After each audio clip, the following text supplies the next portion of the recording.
That's a poem. Okay, May 12th, 2011, 1:20 a.m. Actually, I think they're all written at like 1:20 a.m. Fireworks and gasoline, we should have known better. A girl with a curious nature and a boy with locked boxes, we should have known better. First, do no harm, but every wet thump is a risk. Every mouthful of spit, every fistful of hair is a risk. We should have known better. Indeed. Okay, well, we've only got a couple left. Oh no! Oh no! Only $5. What? Only $5. We're like 10 minutes late, okay? What the hell? Come on. Okay, oh, this is the poem that got me a bad grade in life writing class.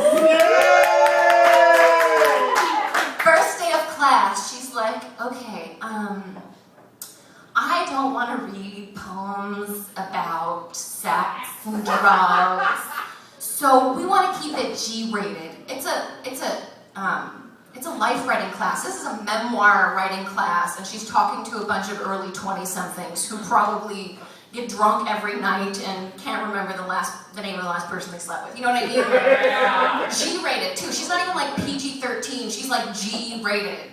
Oh my God, and I really loved pushing that with her.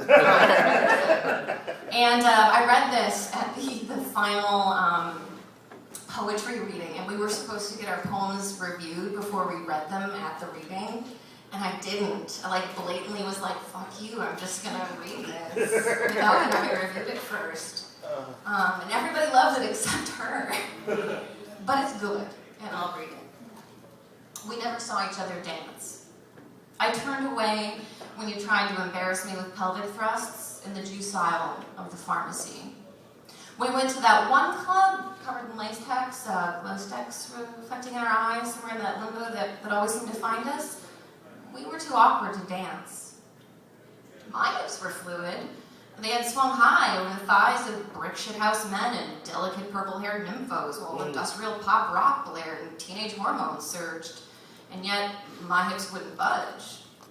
That night I burned joint fluid like lamp fuel, and ecstasy came to me like a moth to flame. I paused to practice again the skill of searching a crowd for your face.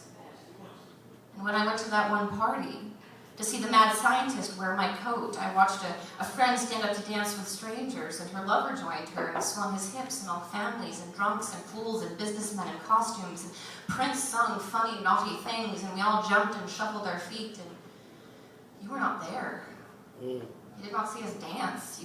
You didn't see when the beer girls puzzled, and people who did not know me only wondered if I was a boy until I walked or talked or swung my hips, but I know you know how my hips swing.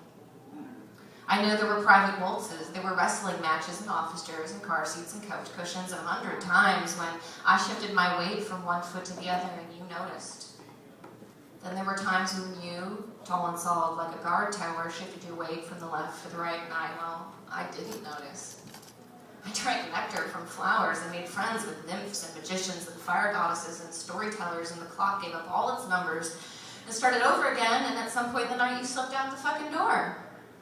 I was still an awful, lovely little butterfly, and you were still tired.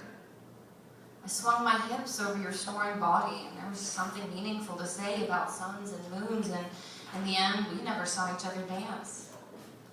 Because there were too many ghosts and too much love, and in those kind of stories, the music is sad and slow, and people listen in stillness and darkness, but at peace. I've always loved those stories, and the ghost of you, it still lingers, and some late nights, I find the perfect song, and he swings his hips, and I fall around him, afraid to touch the happy spirit, afraid the smoke will evaporate or the mirrors will break.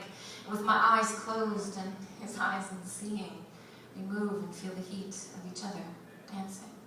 Awesome. There's a YouTube video of that somewhere. Google, we never saw saw each other dance, and it's like me right after a breakup, sitting on my bed, and my mascara is smeared, and my hair's really greasy, and I'm wearing this like little sweater.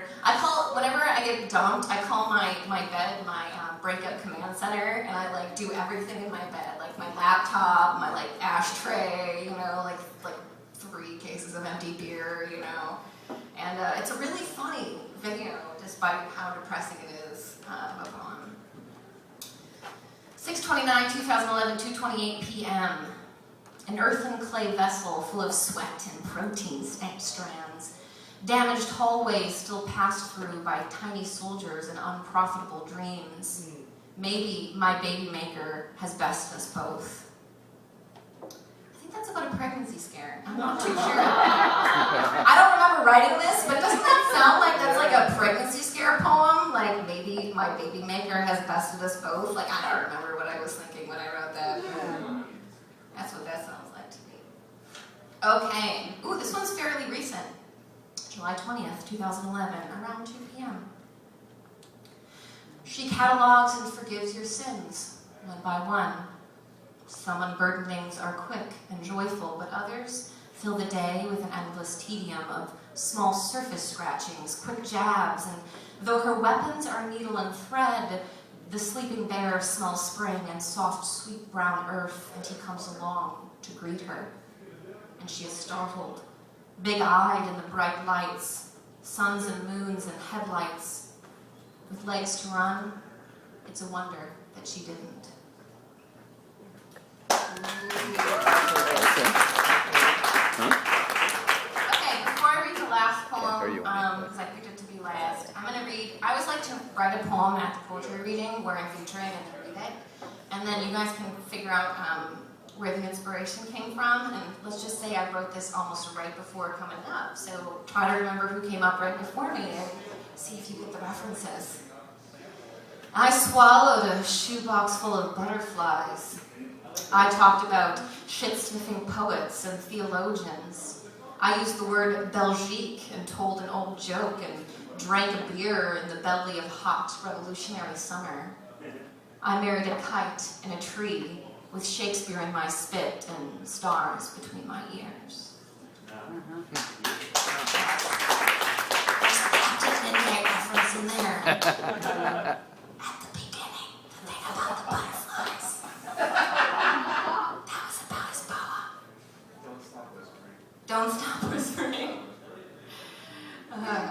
Oh, this is the last one. Everyone go, oh. That was very good. You guys are getting better at this call and response shit. This has no date, no time, but I know it was really recently because it's one of those, oh my god, I have a poetry feature soon, I have to write new material shit. And then it's like you write one poem in like the 4 weeks.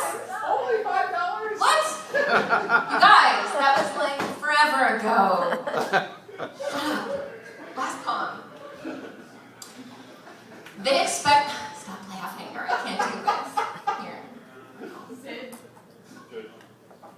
By the way, you guys, I know them. They're not just being assholes. They are my friends. Well, they're still being assholes, but you know what I mean.